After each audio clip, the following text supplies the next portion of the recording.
विषयविष्ट मूर्खाणम चित संस्कार औषधम विश्रम्भेण गुरु सेवा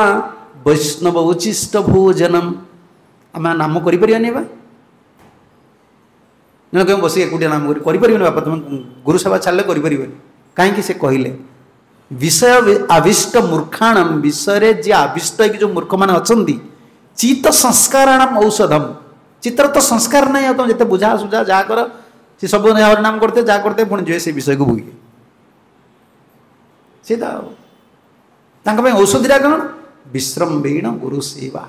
विश्रम्भ शब्दटा भागवत लगी विश्रम्भेण गुरु सेवा सप्तम स्कंदर भी लगी विश्रम्भेण चक्रपात कौन लिखी स्वयंपात कौन लिखी शब्द देखिए अत्यंत आत्मीय भाव में गुरुंकर सेवा कर विश्वासपूर्वक हाँ ये मोर कल्याण हम ये सेवा भगवान ग्रहण कर परंपरार सेवा विश्रम्भेण गुरु सेवा वैष्णव उचिष्ट भोजन निजक एत हीन मन करुले वैष्णव मान उचिष्ट सब पाते आउ कि संस्कार आसबनी कलिजुग।